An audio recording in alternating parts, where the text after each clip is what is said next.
Welcome back to another exciting adventure of Drupal School.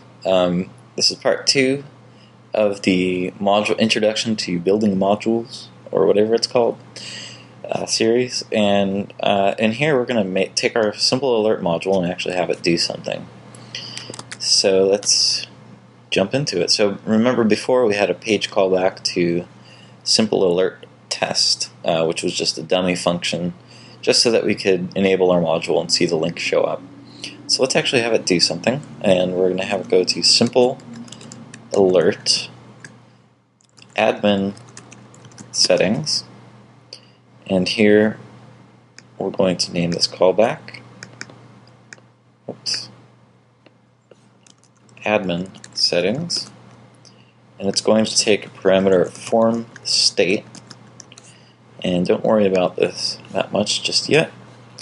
And it's going to return a system settings form, a form array. And let me just verify that's exactly what the function is called.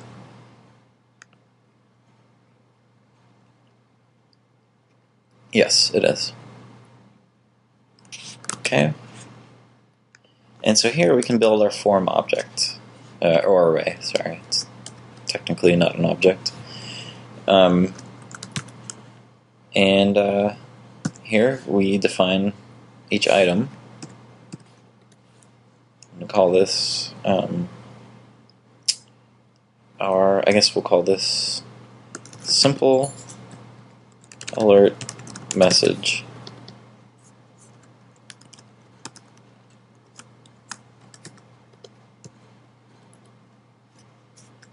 And inside here, we're going to use the form API, which is kind of out of scope of this this tutorial. But for an overview, go here and check out. Oops. Forms API reference. We're going to cover some basic stuff in here, but here's everything that you could possibly want to do with a Drupal form.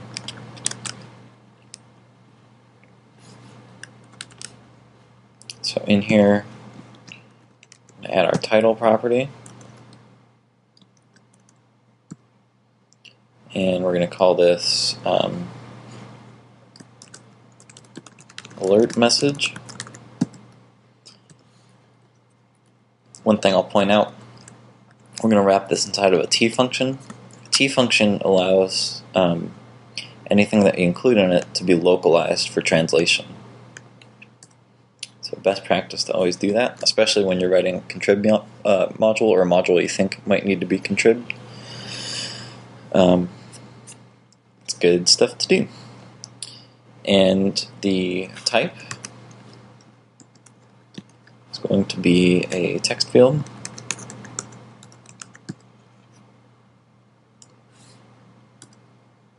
And the weight is going to be, we'll start it at 10. And the description,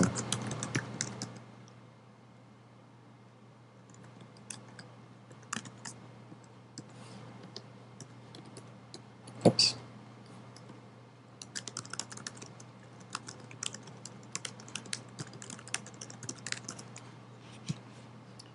And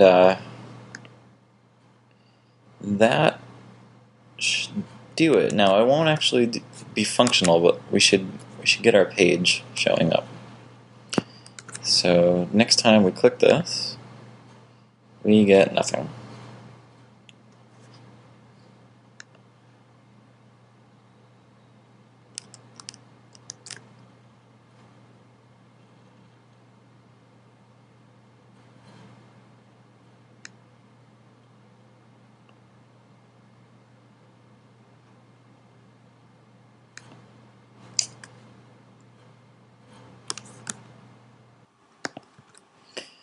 Okay, sorry, I paused it for a second to figure out what the problem was. The reason that it wasn't showing anything is because I didn't fully build the what I needed for the menu item. When you're defining a menu item for settings, I forgot that you need, for your page callback, you actually have to call Drupal get form, which is a Drupal function. So it's going to get the form, and then you need to pass an argument, which in this case is the function that we call down here, which is simple alert admin settings. And the only other thing that we've added here is what type of menu item it is. It's a normal menu item. So that's that. And then the other thing is, when you're making changes to your menu, don't forget that Drupal caches the menu. So you have to go to Configuration, Performance, and just empty the Drupal cache. And that will ensure that when you look at your menu, you're looking at what the actual up-to-date version of it. So now when we click on this, we get our settings page. And this is what we have in the form. Now it doesn't actually do anything when I type it in here. You see that there's nothing there. And Drupal has a handy way to store small variables, usually exactly for this reason, for settings for modules. Rather than having to create a separate database table and all that stuff, you can call a simple function, and in here we're going to set a default value. It's going to be get variable. I think that's what it is. I use it all the time and I can never remember. Get variable get. Okay. And in here, the first argument you pass is the name of the variable. In this case, we're going to call it simple alert message, and then a default value if that hasn't been defined. So in there, we're going to say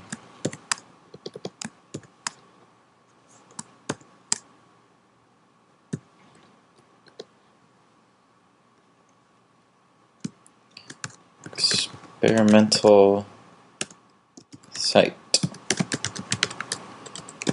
Enter at your own risk.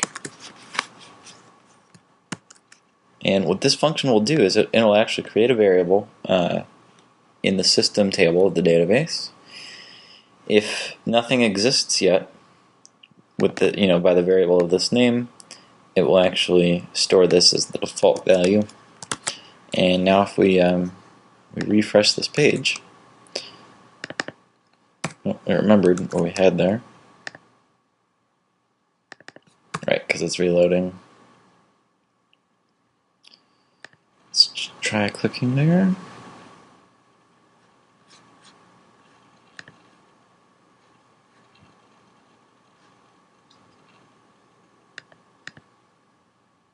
Oh, it looks like it's actually storing it already. So let's type something great. Okay, and now that's stored there. Now you could look in the database to verify that, or you could use the devel module, which we're going to go and enable.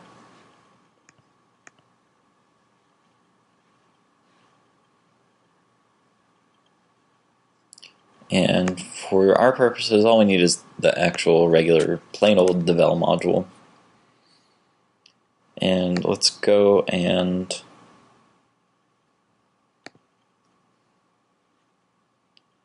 add the devel stuff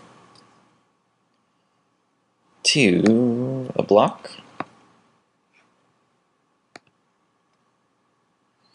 And here you can see a bunch of great things. Here's a little shortcut to clear the Drupal cache. And also we can see variable editor. So here's everything. Here are all the Drupal variables that we have so far. And you can see the one that we created, simple alert message. and it's stored as a serialized array with the value something great. Simple enough. So now what do we do with it? Well, one of the other handy features of the devel module is it gives you a little area where you can execute some PHP code. Now, of course, you'll never, ever, ever, ever want to have this enabled on a production site, but for developing a module locally, this works great. One of the functions you can call, which I mentioned earlier, is Drupal set message. It takes one, optionally two arguments, and here you can just pass a string, so we can say test. Execute it, and you can see that that friendly little alert area has the value of test. Now what we can do is, instead of saying test, we can say variable get, and we'll say the name of our variable, which was simple alert message.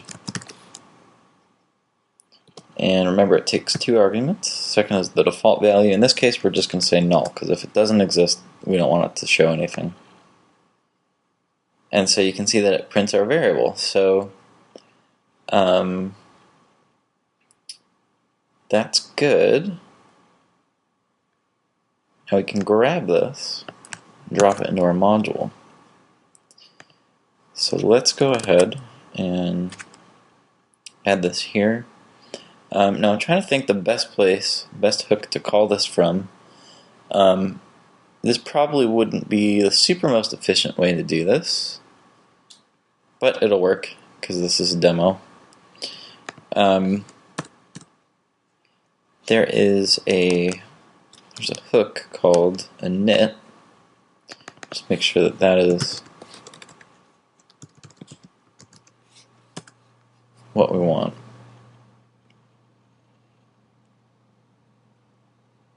So this is at the beginning of every page request. That should do the job for us. So here we can say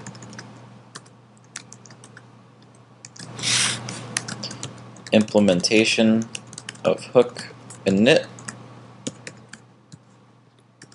Here we say function simple alert admin settings. Sorry, not admin settings. Init.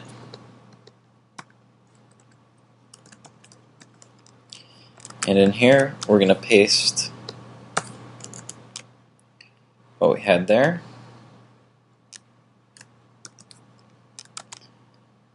And now, if we load any page, every page load is going to have this message across the top.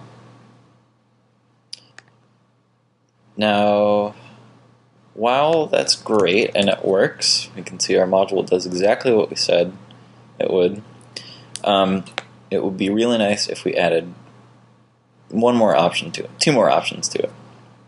Ability for a site administrator to turn it on or off. So let's go back to our settings. This should be really simple to do.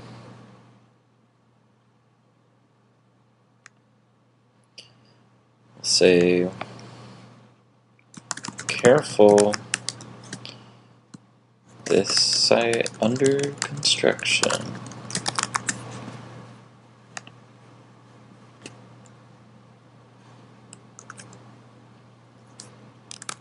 Okay, so let's go back up to our simple alert settings,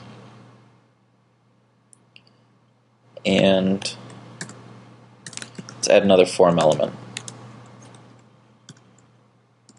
So here we're going to call this simple alert active.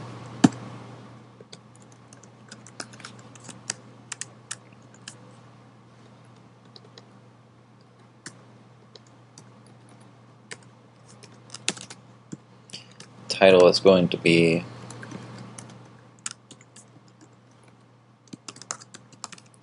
active. The type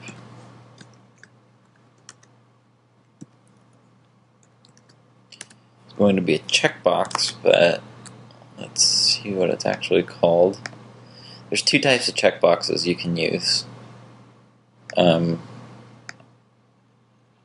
the form API.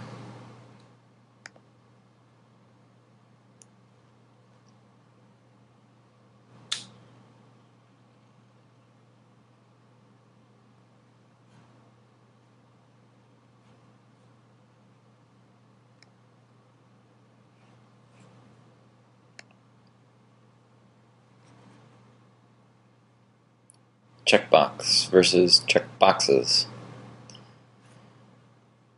So it's a single checkbox.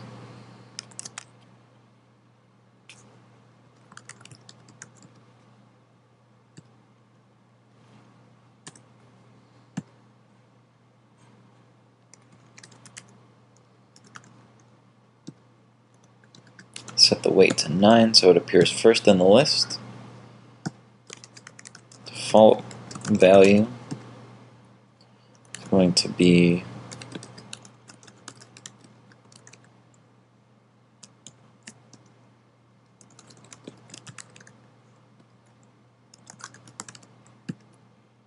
simple alert active,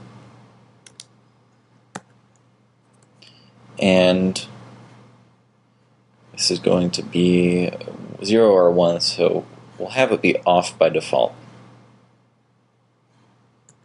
So we'll say 0.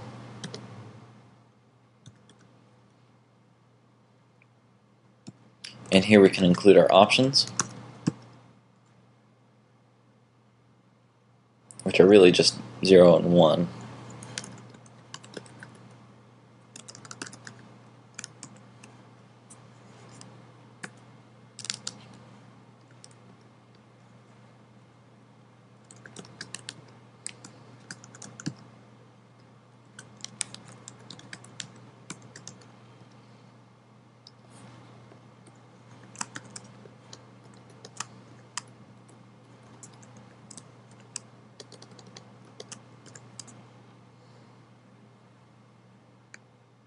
See if it takes that. I'm not sure if that's the right way to do it, but we'll find out. Save and refresh. We'll see what happens.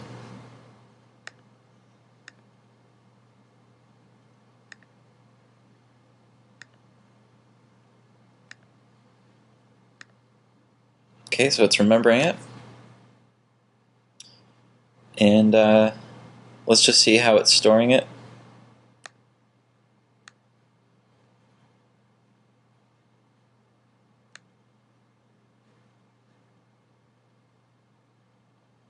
Okay, it's just storing it as a 1 or a 0. So it's a little, we added some extra information that we didn't need as far as labeling goes. Let's go back to min by module, simple alert, and let's just make this actually do something.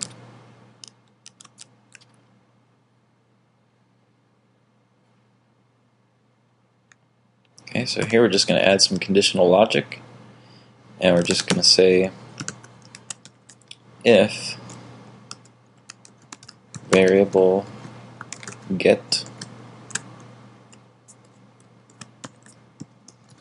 simple alert active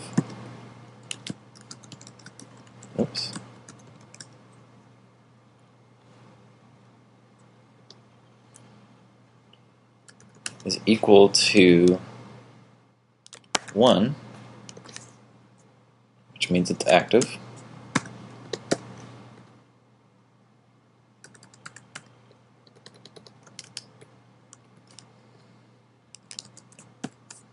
then print that message. Otherwise, don't do anything. Okay, so if we uncheck this, message goes away on the next page load. So enable it. It's back. click around.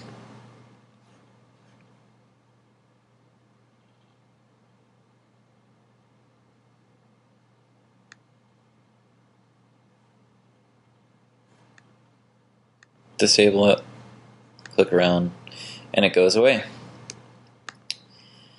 And that is the end of here. This is kind of a long follow-up, but hopefully that gives you an understanding of how to get started with writing modules for Drupal. It's it's not all that complicated to dive in. So you've got about 56 lines of code, a lot of which are comments or pulling our arrays out onto multiple lines. And with only, that amount of code, we've created a simple and useful module that you can use on your site.